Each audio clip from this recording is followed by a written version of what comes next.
Good morning students. आज हम लोग नील्स बोर पोस्टुलेट्स के बारे में बात करने वाले हैं और फिर नील्स बोर की जो हम 3 पोस्टुलेट्स डिस्कस करेंगे उनके बेसिस के ऊपर आपको कुछ एनालाइज करना है। जैसे कि इलेक्ट्रॉन जिस ऑर्बिट में मूव करता है उसका रेडियस क्या होगा, उसकी वेलोसिटी क्या होगी, उसकी फ्रीक्वेंसी क्या होगी, रिवॉल्व करने पे लगने वाला टाइम पीरियड क्या होगा, रिवोल्यूशन में उसकी टोटल एनर्जी कितनी होगी, और जब इलेक्ट्रॉन एक ऑर्बिट से दूसरे ऑर्बिट पे शिफ्ट होगा तो वो एनर्जी रिलीज करेगा, तो उस एनर्जी का वेवलेंथ कितना होगा। ये सारी बातें आपको डिस्कस करने को मिलेगी जब आप नील्स बोर के पोस्टुलेट्स पढ़ेंगे। तो बेसिकली नील्स बोर ने 3 पोस्टुलेट्स दिए। पोस्टुलेट्स का मतलब हिंदी में बोलूँ तो अवधारणा है। इनका उन्होंने कोई साइंटिफिक या एक्सपेरिमेंटली प्रूफ नहीं दिया। इन्होंने कहा कि मेरा इस टॉपिक पे ऐसा सोचना है। अगर आप मेरे अकॉर्डिंग सोचते हो तो आप ये सारी चीज़ें कैलकुलेट कर पाओगे। तो उन्होंने उस टाइम पे अपने टाइम के अकॉर्डिंग क्या सोचा वो उनके बन गए पोस्टुलेट्स। सबसे पहले हम डिस्कस कर रहे हैं बेटा इनका फर्स्ट पोस्टुलेट। तो ये हो गया इनका फर्स्ट पोस्टुलेट्स। फर्स्ट पोस्टुलेट क्या कहता है बेटा, ध्यान दे इस बात के ऊपर। नील्स बोर का ये मानना है कि ये न्यूक्लियस है जिसके अंदर किसी भी एटम का जितना भी टोटल पॉजिटिव चार्ज है वो यहीं मिलेगा आपको, और ये जो इलेक्ट्रॉन होता है वो इसके अराउंड एक सर्कुलर ऑर्बिट के अंदर रिवॉल्व करता है, इस तरीके से मूव करता है। अब आपको पता है कि सर्कुलर पाथ पे मूव करने के लिए एक फोर्स नेसेसरी है, that is called centripetal force. और ये जो सेंट्रीपिटल फोर्स होता है ये कभी खुद से डेवलप नहीं होता, मतलब कि ये अपने आप को नहीं बना सकता किसी भी तरीके से।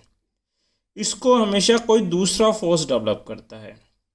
इसको सेंट्रीपिटल इसलिए बोला गया है क्योंकि इस फोर्स की डायरेक्शन हमेशा टूवर्ड्स द सेंटर, मतलब इलेक्ट्रॉन कहीं भी जाए इस पर एक फोर्स एक्ट करेगा जो इसको सेंटर की तरफ अट्रैक्ट करेगा। इसलिए कौन सा फोर्स है ये? Centripetal force. ठीक है, मैंने कहा कि इसको ये कोई बना नहीं सकता, खुद से नहीं बन सकता, कोई और बनाता है इसको। तो यहाँ देखो इलेक्ट्रॉन पे कैसा चार्ज? नेगेटिव। और न्यूक्लियस पे कैसा चार्ज है? पॉजिटिव। और इनके बीच का डिस्टेंस हम कुछ मान लेते हैं आर। भाई किसी भी न्यूक्लियस के अराउंड बहुत सारे ऑर्बिट हो सकते हैं, first orbit, second orbit, third orbit. हम जनरली जिस ऑर्बिट की बात करेंगे वो हमारा nवे नंबर का ऑर्बिट होगा।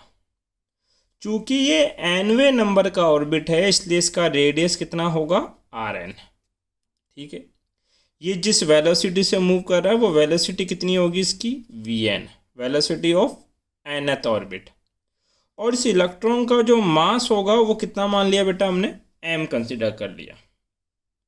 ध्यान दीजिए, इलेक्ट्रॉन पे नेगेटिव चार्ज है, न्यूक्लियस पे पॉजिटिव चार्ज है आपके पास। इलेक्ट्रॉन का चार्ज E कंसिडर किया है और न्यूक्लियस पे जो चार्ज है वो Ze कंसिडर किया है। Ze क्या है? Charge in nucleus, Ze। और इलेक्ट्रॉन का चार्ज कितना है? E। आपने पढ़ा है फर्स्ट चैप्टर के अंदर कूलम्ब लॉ के according 2 point charge Q1 and Q2 are place at some r distance, तो उनके बीच में एक कूलम्ब या इलेक्ट्रोस्टैटिक फोर्स एक्ट करता है जिसका फॉर्मूला होता है K Q1Q2/r²। नील्स बोर का फर्स्ट पोस्टुलेट्स यही कहता है कि इस इलेक्ट्रॉन को अगर इस सर्कुलर पाथ पे मूव करना है तो इसके लिए जो नेसेसरी सेंट्रीपिटल फोर्स है उसको कौन डेवलप करता है? इलेक्ट्रोस्टैटिक फोर्स, ये इसको डेवलप करता है। अब सेंट्रीपिटल फोर्स कितना होता है? mv²/r। तो इलेक्ट्रॉन का मास m, वेलोसिटी हमने कंसिडर की है vn का स्क्वायर अपॉन रेडियस rn। और इलेक्ट्रोस्टैटिक्स फोर्स क्या होता है? K Q1 Q2/r²। K पहला चार्ज इलेक्ट्रॉन मान लो ई, दूसरा चार्ज न्यूक्लियस, जेड ई अपॉन इनका डिस्टेंस, ये डिस्टेंस हमने आर एन कंसिडर किया था, तो आर एन का स्क्वायर।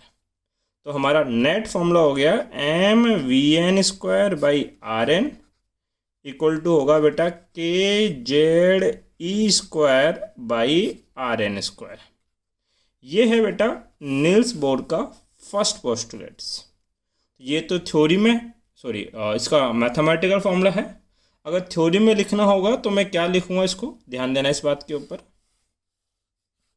यहाँ लिख देता हूँ इसको मैं, according to Niels Bohr electron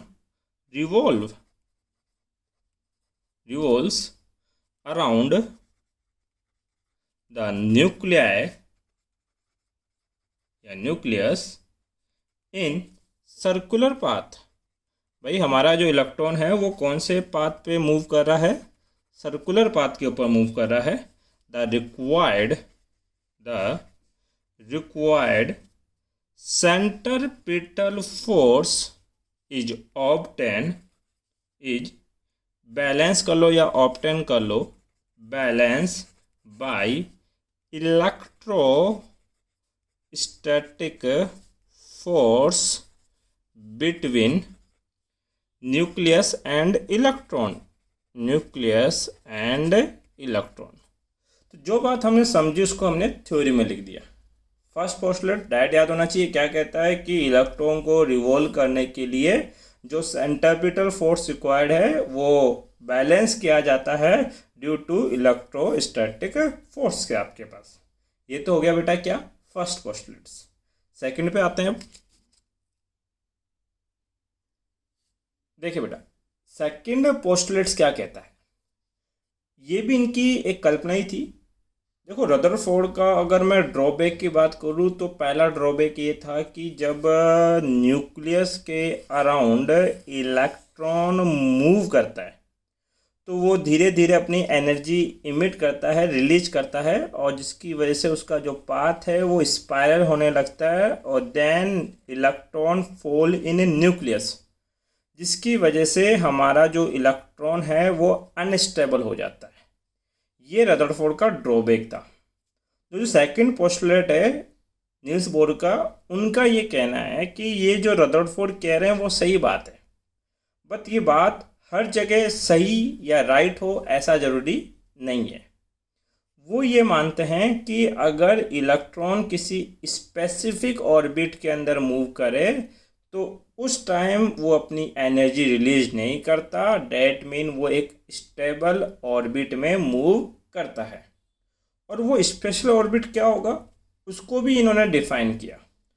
उनका ये कहना है कि ये जैसे आपका न्यूक्लियस है और ये वो ऑर्बिट है, अगर ये इसका स्टेबल ऑर्बिट है तो मान लो nth नंबर का कोई ऑर्बिट है जिसका रेडियस rn और इसकी वेलोसिटी vn है, तो उनका ये मानना है कि इस ऑर्बिट का एंगुलर मोमेंटम, कौन बेटा, एंगुलर मोमेंटम जो होना चाहिए वो एंगुलर मोमेंटम h/2π के साथ जो इसका ऑर्बिट नंबर है उसके मल्टीपल में होना चाहिए। मतलब कि इस ऑर्बिट का एंगुलर मोमेंटम h/2π का n इंटीजर का मल्टीपल होना चाहिए, और ये जो n है इसकी वैल्यू 1 2 3 डैश डैश कहीं तक भी जा सकती है। ऐसा किसका मानना है बेटा, आपके नील्स बोर का मानना है। अब एंगुलर मोमेंटम क्या होता है, एंगुलर मोमेंटम होता है mvr, ये हम 11th में पढ़ चुके हैं। तो मास तो m है, वेलोसिटी कितनी है vn, रेडियस कितनी है rn, और ये बराबर होना चाहिए किसके, nh/2π के, कितने के, nh/2π। अब इस पे बेस्ड राजस्थान बोर्ड ने एक क्वेश्चन पूछा है और एक वेरी शॉर्ट क्वेश्चन आपकी बुकलेट के पीछे भी दे रखा है। क्वेश्चन कैसे दे रखा है कि उस ऑर्बिट का नाम बताओ जिस ऑर्बिट का एंगुलर मोमेंटम h/2π रहा हो। तो हमारे अकॉर्डिंग तो एंगुलर मोमेंटम होना कितना चाहिए, NH/2 pi.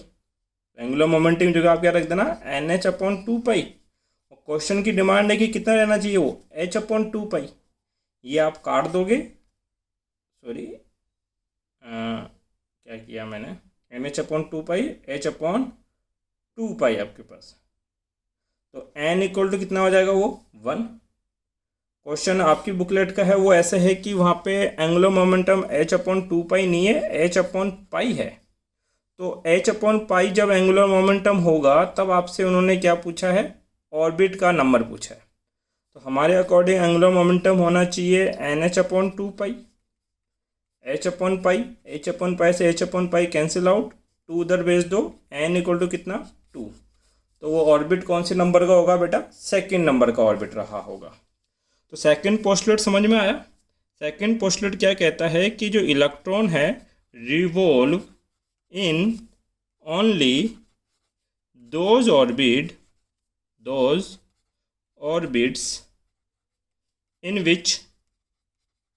which angular momentum of an electron is an integer multiple of H/2 पाई। अब इंटीजर कौन है, n। इलेक्ट्रॉन उसी ऑर्बिट में रिवॉल्व करेगा जिसका एंगुलर मोमेंटम जो होगा वो H/2 पाई का n मल्टीपल होगा। ये नील्स बोर का कौन सा पोस्टुलेट है बेटा, सेकंड पोस्टुलेट्स। Copy date. देखिए बेटा इनका थर्ड पोस्टुलेट्स क्या कहता है। आपको ये तो पता है कि एक फोटोन की जो एनर्जी होती है वो कितनी होती है, h न्यू। ये फोटोन की एनर्जी है, जहाँ h एक प्लांक कांस्टेंट है और न्यू क्या है बेटा, उसकी फ्रीक्वेंसी है।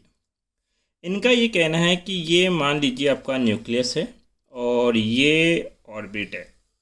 आपको ये भी पता होगा कि जैसे जैसे हम लोग दूर जाते जाते हैं एनर्जी लेवल बढ़ता जाता है।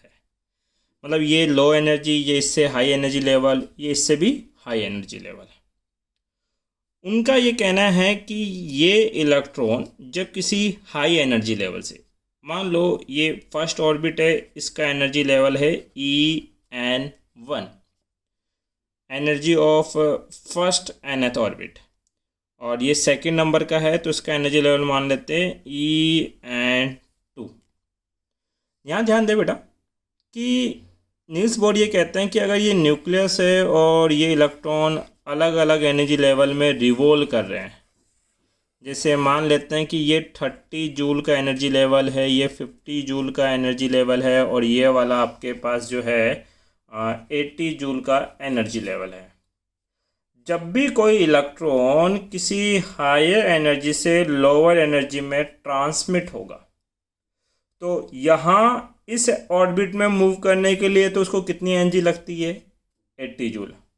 बट इससे लोअर वाले ऑर्बिट में मूव करने के लिए कितनी एनर्जी लगेगी, 50 joule, according to my example. जब भी ये इलेक्ट्रॉन इस हायर से लोअर पे आएगा तो उसको इन दोनों एनर्जी शेल के डिफरेंस के बराबर एनर्जी बाहर निकालनी पड़ेगी। जैसे यहाँ 80 और ये 50, तो इसका डिफरेंस कितने का हो गया, 30। मतलब ये 30 जूल एनर्जी को बाहर रिलीज करेगा जब ये 80 जूल वाले से 50 जूल वाले में ट्रांसमिट होगा। और नील्स बोर ये कहते हैं कि ये एनर्जी जो बाहर निकालता है इन फॉर्म ऑफ फोटोन बाहर निकालता है। मतलब ये जो एनर्जी होगी वो किसकी एनर्जी होगी, फोटोन की एनर्जी के बराबर होगी, ऐसा इनका कहना है। तो एक चीज़ बताओ, मैं ऐसा लिख सकता हूँ यहाँ पे 80 - 50 इक्वल टू क्या है, फोटोन एनर्जी 30। अब फोटोन की एनर्जी हम क्या लिखते हैं, h न्यू। ये तो हो गया h न्यू। 80 किसकी है, हायर, और यहाँ मैंने हायर एनर्जी कितनी मानी है, En2 माइनस 50 किसकी है, लोअर, और लोअर ऑर्बिट की एनर्जी मैंने कितनी कंसिडर की है, En1। और यही बनता है नील्स बोर का थर्ड पोस्टुलेट्स। नील्स बोर का थर्ड पोस्टुलेट क्या कहता है, when electron goes from higher energy level to lower energy level, जब भी कोई इलेक्ट्रॉन हायर एनर्जी से लोअर एनर्जी लेवल में ट्रांसमिट होगा, it release energy in form of energy photon. तो वो फोटोन के टर्म में एनर्जी क्या करता है बेटा, रिलीज करता है। तो आपने इनके 3 पोस्टुलेट्स पढ़े। पहला पोस्टुलेट क्या था कि जो सेंट्रीपिटल फोर्स होगा वो इलेक्ट्रोस्टैटिक फोर्स के बराबर होगा। तो सेंट्रीपिटल फोर्स कितना था बेटा आपके पास, mv²/rn equal to electrostatic force वो कितना था, kZe²/rn²। सेकेंड पोस्टुलेट क्या था कि जो एंगुलर मोमेंटम है mvn/rn are equal to n multiple of h/2π।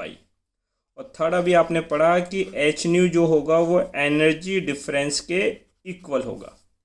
ये तीनों पोस्टुलेट्स आपको याद होने चाहिए। तब हम लोग नेक्स्ट लेक्चर के अंदर क्या क्या कैलकुलेट करेंगे, इसकी radius, velocity, time period, frequency और टोटल एनर्जी। साथ ही साथ क्या निकालेंगे बेटा, वेवलेंथ। ये जो आपके पास 6 डेटा हैं ये अगले लेक्चर में डिस्कस किए जाएंगे। Thank you.